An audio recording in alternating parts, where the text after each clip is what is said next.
Buenas, ¿cómo les va? Hoy vamos a ver el Who 188 de Italeri, escala 1.72, elegido por ustedes. Este kit había ganado la votación y bueno, menos mal, porque tenía muchas ganas de hacerlo. Hace un tiempo hicimos el Who 88 de Rebel y me llamaba la atención hacerlo justamente para poder apreciar la evolución de este bombardero. Estas son las calcomanías incluidas. Podemos hacer dos versiones, el A1 y el E1, que seguramente vaya por el E1, ya que el esquema del A1 es todo verde y se me hace algo aburrido. Y viendo las piezas, bueno, es una calidad similar a la que vimos en los anteriores, como por ejemplo en el Heinkel 111, mismo material. Hay varios detalles, pero un poco más suaves, ¿no? Como menos notorios que los del Ju 88. Tenemos 4 tripulantes y diferentes piezas para cada versión. Bueno, para el armado lo primero que hice fue pintar el interior del fuselaje y unir ambas mitades. Luego de eso me puse a preparar el interior de la cabina, ¿no? Pintando los asientos, la torreta, bueno, y pintando a cada uno de los tripulantes. Una vez colocados en su lugar, antes de colocar esta pieza hay que poner el artillero que va sentado debajo. Tienen que colocarlo bien cerca del borde, porque si no, su espalda va a chocar con la estructura donde se encuentran los demás. Una vez listo el artillero, colocamos a los demás en su lugar y le voy a poner las piezas de plástico transparente para ya encapsular todo el interior. No hay que olvidarse que esta pieza también lleva la torreta. Y una vez colocadas las piezas de plástico transparente, fui directo a colocar las alas. Estas calzaron perfecto, nada que ver con el Heinkel de la vez pasada, que sobraba un montón de espacio. Y también le coloqué los estabilizadores traseros. Ahora vamos a empezar con los motores y el tren de aterrizaje. Antes de colocarlos, pinté todo el interior porque bueno, después es imposible, no hay forma de meter el pincel ahí. Y acá es donde tienen que elegir qué motor ponerle, de acuerdo a la versión que van a hacer. En mi caso, elegí el E1, así que bueno, vamos a ir con estos. Según las instrucciones, llevan algo de pintura amarilla. Yo cuando vi la caja pensé que era algún reflejo que había puesto el artista por la iluminación del dibujo, pero no, lleva amarillo en serio. Y con los motores ya listos en su lugar, queda nomás terminar de pintar bien el tren de aterrizaje y colocar también las bombas.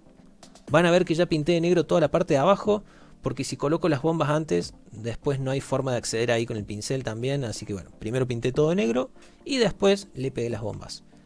Le apliqué un color gris claro por encima y empecé a dibujar este camuflaje, que son varias líneas onduladas, finas, que se llama Wellenmuster, algo así, que significa camuflaje ondulado. Ahora, les voy a ser honesto, la verdad, este patrón de camuflaje a mí personalmente no me gusta. Me hace acordar al ramen y como que, no sé, como que no me gusta mucho. Obviamente esto depende del gusto personal de cada uno, ¿no? Podría haber elegido hacer la versión A1, pero ese era todo verde, entonces se me hacía como muy aburrido, como que estaba entre un camuflaje aburrido y uno que no me gustaba.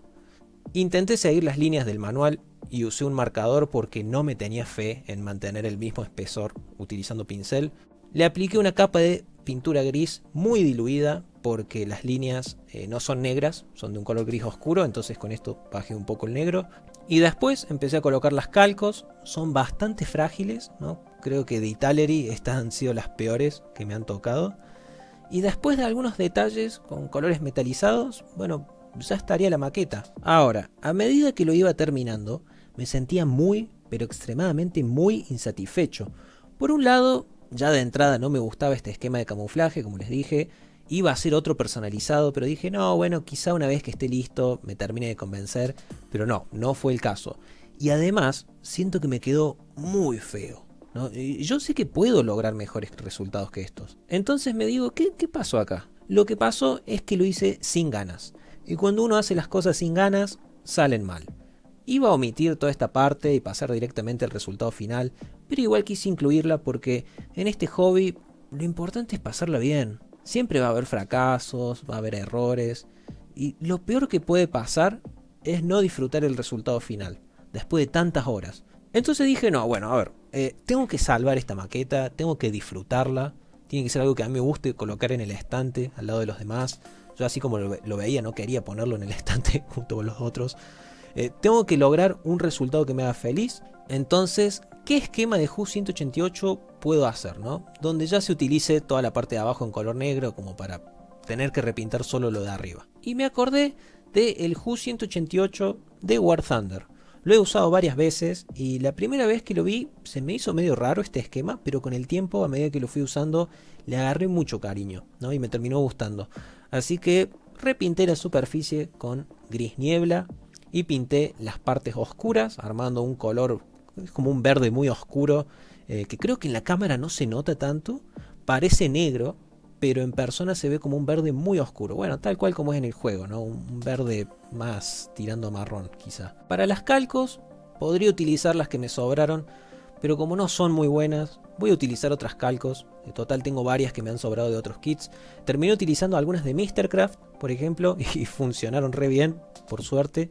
Al final, además del barniz, cubrí todo con un poliuretano de Rust-Oleum satinado, que me encanta la terminación que deja, y listo. Este es el Ju-188 Custom personalizado que hice inspirándome en, bueno, en el que vemos en War Thunder. Vamos a compararlo con el Ju-88 de Rebel y hay más diferencias de las que me esperaba. Toda la cola del avión tiene otra forma, es totalmente distinta. Las alas también son distintas, pero aún así se logra apreciar la relación entre ambos aviones. El tamaño es como el del Ju-88 anterior, así que las proporciones con los demás aviones alemanes, bueno, van a ser similares también. Muy distinta la experiencia de armado comparado con el Heinkel 111, ¿no? En este caso no tuve todos los problemas que tuve en aquel entonces, con el 111 que las piezas no coincidían muy bien entre sí. Y acá está con el otro kit del video anterior, el F-104 Starfighter. Bueno, comparado con los otros bombarderos de Italeri que armé hasta ahora, si hablamos del proceso de armado, este fue el que más disfruté, sin dudas. Ya que todas las piezas encastraron perfectamente donde debían, no hubo ninguna complicación, ¿no? Fue bastante satisfactorio de armar. La única complicación fue la que me generé yo mismo, al ponerme a hacer algo que no era lo que buscaba. Bueno, las calcos no fueron muy buenas, pero creo que eso está más relacionado a que no se han conservado bien. La caja estaba muy maltratada cuando lo recibí, así que le voy a dar el beneficio de la duda a las calcos. La verdad, con este nuevo esquema que le pinté, ahora sí estoy feliz con el resultado, súper satisfecho, ahora sí me siento cómodo viéndolo en el estante y me gusta verlo junto a los demás. Es más, con esta pintura la verdad que siento que me gusta más que el Ju-88 que hice el año pasado, siento que lo ha superado. También debe ser todo este aprecio que le tengo ahora porque me hace acordar a las partidas de War Thunder donde lo usé, ¿no? Quizá debería hacer más aviones basándome en sus apariencias del juego si tanto las disfruto. Así que bueno, sí se los recomiendo. Hay un montón de esquemas de camuflaje muy lindos para el Ju-188. Así que si llegan a estar en mi situación y no les gusta el Belen Muster, pueden ir por uno de estos, pero bueno, en caso de que sí vayan por el Belen Muster, quédense tranquilos que seguro que les va a quedar mucho mejor que a mí. Les dejo un saludo y nos vemos en el próximo video. Chao.